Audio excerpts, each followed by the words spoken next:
Alors je suis content, chaque fois qu'il m'est donné d'être en ta présence. Bonjour, bonsoir, peu importe à quel moment tu recevras ces messages. Je viens te parler de la part de notre Seigneur Jésus-Christ. Je suis le prophète Daniel Bokam, ton humble serviteur. Que la main de Dieu soit sur toi. Aujourd'hui, les gens ont l'impression que Dieu n'est pas réel. Aujourd'hui, les gens croient en ce qu'ils veulent.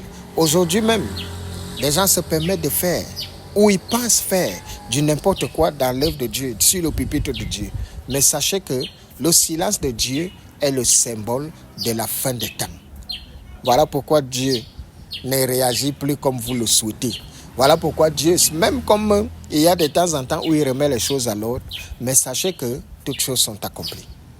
Je te pose la question car en cette année 2026, je te demande encore, et si tout s'arrêtait aujourd'hui, 2026, et si c'était la fin pour toi, où passeras-tu l'éternité?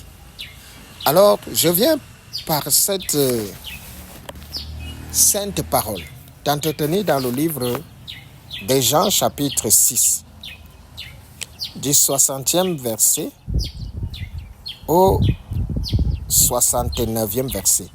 Voici la teneur. Plusieurs de ses disciples, après l'avoir entendu dire, cette parole est dure, qui peut l'écouter. Jésus, sachant lui-même que ses disciples murmuraient à ce sujet, leur dit, cela vous scandalise-t-il? Et si vous voyez le Fils de l'homme monter où il était auparavant, c'est l'esprit qui vivifie, la chair ne sert à rien. Les paroles que je vous ai dites sont esprit et vie. Mais il en est parmi vous quelques-uns qui ne croient point, car Jésus savait dès le commencement qui était ceux qui ne croyaient point et qui était celui qui le livrait, qui le livrerait. Et il ajouta, c'est pourquoi je vous ai dit que nul ne peut venir à moi si cela ne lui a été donné par le Père. Dès ce moment, plusieurs de ses disciples se retiraient et n'allaient plus avec lui. Jésus donc dit aux 12, et vous, ne voulez pas aussi vous en aller? Simon-Pierre lui répondit, Seigneur, à qui irons-nous? Tu as les paroles de la vie éternelle. Et nous avons cru et nous avons connu que tu es le Christ, le Saint de Dieu. Amen. La parole de Pierre.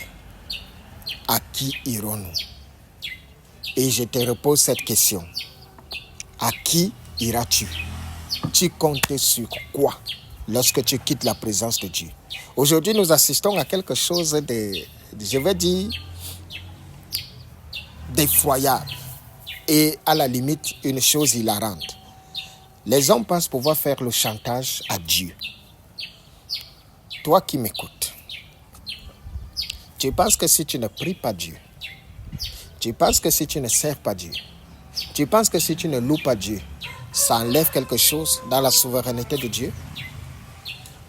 Or, mieux, j'ai comme l'impression que si la souveraineté de Dieu dépendait du nombre d'adeptes qu'il a, alors le diable aurait le dessus sur Dieu. Si cette histoire était une histoire où c'est ceux qui croiront le plus en soi au diable ou à Dieu, c'est celui-là qui gagnera, alors je pense que Dieu subirait des chantages de la part des hommes. Mais ce n'est pas le cas, malheureusement, et dommage pour vous. Pourquoi? Parce que tu crois en Dieu, que tu n'y crois pas, ce n'est pas ça qui fait que Dieu soit souverain. Et ce n'est pas ça qui augmente le pouvoir de Dieu ou qui peut décroître le pouvoir ou la souveraineté de Dieu. Ce n'est pas ta croyance, ta prière ou quoi que tu fais. Dieu est souverain. Il n'a pas besoin de nous pour exister. Mais nous avons besoin de Dieu pour exister. Parce que sans Dieu, nous ne sommes rien. Tu n'es rien.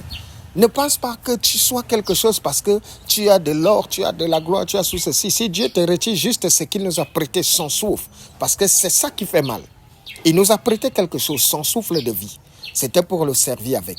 Dieu te donne la vie pour que tu le serves avec. Mais des gens pensent que le fait que Dieu nous ait donné la vie, c'est que nous pouvons lui faire du chantage.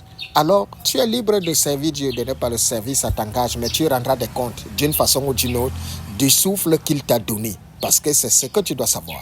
Ceci étant, je viens parler à tout le peuple de Dieu. Je viens parler aux serviteurs de Dieu. Je viens parler à tous ceux-là qui ont la charge de conduire le troupeau de Dieu. Le message que je voudrais t'adresser à ce jour de la part de notre Seigneur est Dieu ou la foule, qui choisis-tu? Dieu ou la foule, qui choisis-tu? Dieu ou la foule, pourquoi? Parce que nous constatons que aujourd'hui les hommes deviennent de plus en plus, ou les serviteurs de Dieu, ou bien même les enfants de Dieu, penchent beaucoup plus vers la foule. Lorsque vous êtes enfant de Dieu, lorsque vous servez Dieu, faites très attention, vous ne vous appartenez plus. Vous appartenez à Dieu. Par conséquent, vous ne vivez pas. Et on ne vit pas pour faire plaisir aux hommes. On vit selon la volonté de Dieu. Et la volonté de Dieu peut faire très mal. Ça veut dire qu'il pourrait arriver un moment où des hommes vont nous quitter à cause de Dieu. Et nous devons être en mesure de pouvoir accepter ça.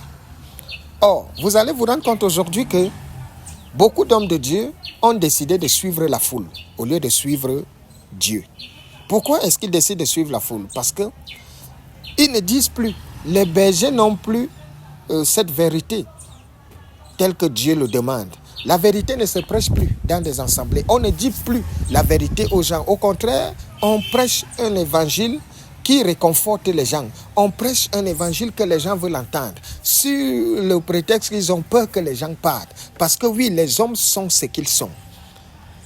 Vous allez vous rendre compte qu'il y a des gens où quand vous entendez quelqu'un dire « je n'aime pas tel », je n'aime pas tel homme de Dieu, je n'aime pas ci ou ça. Ce n'est pas qu'il n'aime pas tel ou tel, c'est parce qu'il n'aime pas la vérité qui sort de là. Quand vous dites la vérité, peu de personnes seront là. Et ceux qui seront là, c'est des personnes sincères. Vous allez voir une grande assemblée. Vous allez voir, il y a des milliers de personnes. Oui, c'est parce qu'il y a de l'hypocrisie là-bas. Si vous voulez connaître un endroit où se vit l'hypocrisie, allez dans des assemblées chrétiennes. Vous allez vivre l'hypocrisie là-bas. Si vous voulez voir là où le diable est assis au pommier à l'auge, allez dans des assemblées chrétiennes. Si vous voulez voir là où il y a le plus grand nombre de commérages ou de rapportages, d'intrigues, allez dans des assemblées chrétiennes. Vous allez entrer dans une assemblée, les gens ont du regardant sur la vie des autres. Les gens ont de l'hypocrisie. Mais tous sont là au nom de Jésus-Christ. Et déjà, si le berger est un hypocrite, alors il n'y aura que des hypocrites autour de lui. Mais lorsque vous tombez sur un homme authentique de Dieu qui dit la vérité aux gens, vous allez toujours constater que la foule ne viendra pas parce que la foule ne veut pas la vérité. Aujourd'hui, nous sommes en face d'une chose. Jésus prêche. Et vous savez bien que Jésus, c'est la vérité. Et quand il parlait, c'est le miroir. Lorsqu'il parle, c'est la conscience. Tout enfant de Dieu qui a le Saint-Esprit, quand il se tient devant le peuple de Dieu, c'est la conscience. Quand il parle de la part de Dieu, les gens doivent non pas applaudir, mais baisser la tête. Mais aujourd'hui, vous allez voir, on applaudit. Ils sont contents de leur pasteur parce qu'il dit les choses qu'ils veulent entendre. Dites-leur des choses qu'ils vont entendre, ils vont vous acclamer. Dites-leur ce que Dieu veut qu'ils comprennent, ils vont vous quitter. Alors aujourd'hui, cette foule-là est en train de quitter le Christ. Pourquoi? Parce que le prétexte, c'est que ce que le Christ est en train de dire, c'est difficile. Ce que vous devez comprendre, c'est qu'il y a deux choses. Dieu ou la foule. Tous ceux qui ont un mandat venu de Dieu savent que la foule va vous quitter. La foule va vous quitter parce que la vérité, elle fait mal. Et vous devrez dire, nous devrons dire la vérité au peuple de Dieu. Si vous voulez sauver les hommes, dites-leur la vérité. Quitte à ce qu'ils vous quittent. Mais si vous voulez suivre, parce que vous voyez une assemblée, parce que les gens vont là-bas, et vous aussi vous commencez à faire comme les autres font. Nous ne sommes pas les autres. Chaque homme de Dieu, chaque enfant de Dieu a un mandat, une mission. Et ma mission ne pourrait être comparée à celle de Moïse, à celle d'Élie, à celle de tous les prophètes. Non, ils ont eu la mission. Moi j'ai ma mission. Mais ils peuvent avoir de la foule. Ce n'est pas dit que moi aussi je suis obligé d'avoir la foule. Je dois prêcher l'évangile de vérité. Et l'évangile de vérité, c'est un miroir, c'est une conscience. Et ça fait mal. Et les hommes n'aiment pas ça. Aujourd'hui, beaucoup qui étaient des vrais hommes de Dieu sont devenus des adeptes de la foule. Et sachez que lorsque vous courez après la foule, vous perdez Dieu. Beaucoup ont perdu Dieu parce qu'ils ont préféré la foule. Or, courez après Dieu et Dieu vous enverra sa foule. La foule des enfants de Dieu, la foule de la vérité. Vous allez voir, il y a beaucoup de personnes Dieu les a appelés au début, ils avaient l'Esprit de Dieu. Je vais vous expliquer un phénomène et pour que vous soyez très attentifs. Quand je vous ai parlé une fois ici de l'onction, vous entendez souvent vulgairement tout le monde parler d'onction, l'onction qui coule sur mon père, que l'onction qui coule sur mon père descend sur moi, tout ça. Je vais vous dire, et je réitère, l'onction ne se transmet pas de génération en génération. Et l'onction ne coule pas d'une personne X à une personne lambda. C'est-à-dire quoi? C'est-à-dire que l'onction que tu as ne peut pas descendre sur tes enfants. Sinon, l'onction de Moïse allait descendre sur ses enfants. Nous devons comprendre ici ce que c'est que l'onction. L'onction, c'est une marque que Dieu met en chacun de nous et c'est une marque unique qui ne se partage pas. C'est un identifiant, c'est par là que Dieu te reconnaît. Ça veut dire que quand on dit quelqu'un a l'onction, ça veut dire que Dieu t'a réellement imposé sa main et il t'a envoyé. C'est ça l'onction. Et quand Dieu t'impose la main, il ne l'a pas imposé à tes enfants. Il ne l'a pas imposé à ta femme ou à tes descendants. Il te l'a imposé à toi. Et après toi, il peut choisir n'importe qui. Alors, lorsque vous avez l'onction, c'est pour vous et pour vous seul. Ce n'est pas pour quelqu'un d'autre. Vous devez faire ce que Dieu attend de vous. Et il y a beaucoup donc qui ont eu l'onction de Dieu, que Dieu a béni, que Dieu a imposé la main et les a envoyés pour faire son œuvre. Et beaucoup sont venus, au lieu de faire l'œuvre de Dieu, ont commencé à suivre la foule. Je vais vous informer et je vais vous apprendre que quand Dieu vous a déjà oint, l'onction ne vous quittera plus jamais. Plus jamais. Dieu ne reprendra plus. Et c'est pour ça que vous devez être attentifs. Il y a des gens qui ont l'onction, mais Dieu les a quittés.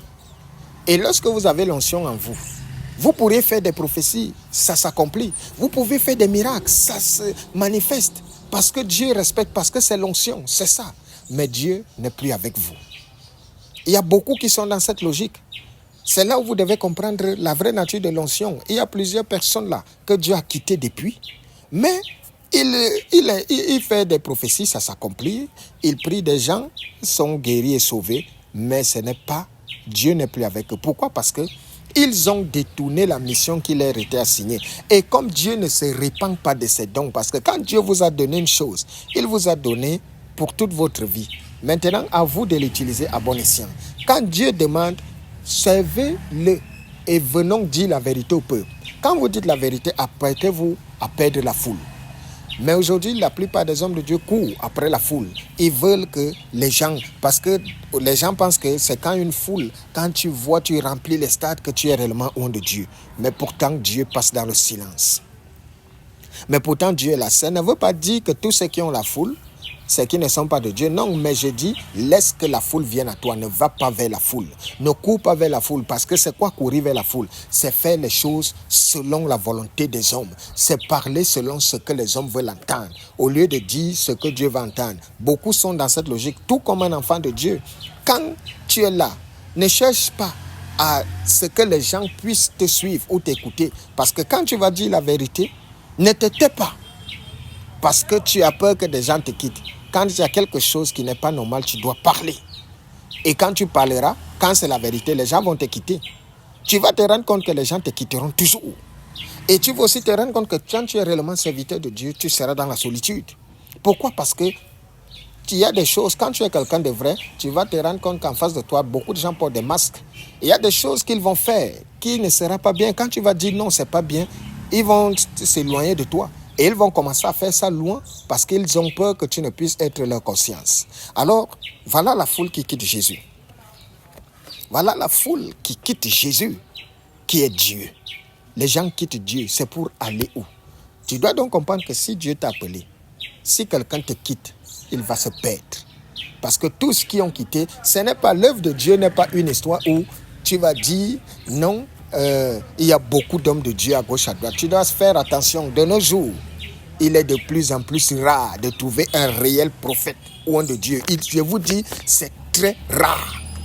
Alors si Dieu t'a conduit quelque part, là où se trouve son nom, et que tu trouves que non, tu vas quitter parce qu'il y a beaucoup d'hommes de Dieu, non, tu es dans la perdition. Et la perdition est ton partage. Voilà pourquoi je vais attirer ton attention aujourd'hui en te disant, toi, homme de Dieu, à qui Dieu parle, que Dieu a confié une mission, ne viens pas chercher à gagner la foule. Parce que si tu viens, parce que tu vois les autres ont la foule et les gens vont là-bas, dis la vérité selon que Dieu t'a imposé, quitte à ce que tu perdes cette foule-là. Dieu ne t'a pas envoyé gagner la foule. Celui qui gagne les foules, c'est Dieu. Celui qui convertit une âme, ce n'est pas toi. Moi, je suis la preuve vivante. J'ai une expérience que Dieu est en train de bâtir en moi. J'ai compris que même si vous ressuscitez un mort, s'il n'a jamais cru en Dieu, ce n'est pas après sa résurrection qu'il va croire. J'ai compris que vous pourriez voir des gens venir avec des larmes aux yeux. Chaque fois que vous me voyez, je viens ici. Vous m'avez vu, je fais l'apologie des miracles. Vous me voyez, je viens, je vous parle. Oh, Dieu ne peut pas envoyer un homme sans un mandat. Moi, je viens vous parler de Dieu. Je viens juste me limiter à ça. Et dans ça, j'ai constaté que l'homme est mesquin et très hypocrite. Vous verrez quelqu'un venir aujourd'hui des larmes aux yeux. Vous allez le réconforter. Vous allez le relever. Dès que ses pieds seront affermis, cette même personne va vous calomnier. Cette même personne ira vous combattre. C'est comme ça les hommes. Et si vous donc, vous venez vous attendre à ce que vous allez suivre ça avec le cœur, vous allez abandonner. Or, faites l'œuvre de Dieu sans vous attendre à rien. C'est Dieu, quand il t'appelle, c'est son œuvre, ce n'est pas ton œuvre. Alors, s'il décide que tu n'auras pas la foule, mais que c'est une âme qu'il veut que tu puisses sauver, contente-toi de ça. Ne cherche pas à commencer à raconter, ne commencer à faire comme les autres parce que tu veux la foule. Et tu te retrouves à faire des choses qui te compromettent dans ta relation avec Dieu. Pourquoi? Tu as gagné la foule, mais tu as perdu Dieu. Et beaucoup sont dans cette logique. Mon conseil pour vous, c'est que réveillez-vous en 2026. Revenez à Dieu. La foule que vous gagnez là, le jour où vous-même vous tombez, ou bien même c'est même cette foule-là qui vous fera tomber. Vous allez juste constater quand une foule n'est pas de Dieu. Lorsque toi, le berger, tu tombes, cette même foule te critique. Beaucoup d'échecs et de chutes des hommes de Dieu viennent de la foule. Mais quand c'est une foule qui vient de Dieu, que Dieu t'a donné, quand tu tombes, c'est ta foule qui te soutient. C'est ta foule qui te relève et qui t'encourage. Oh, ils sont là. Ils donnent l'impression d'aimer le pasteur, mais ils critiquent ta vie.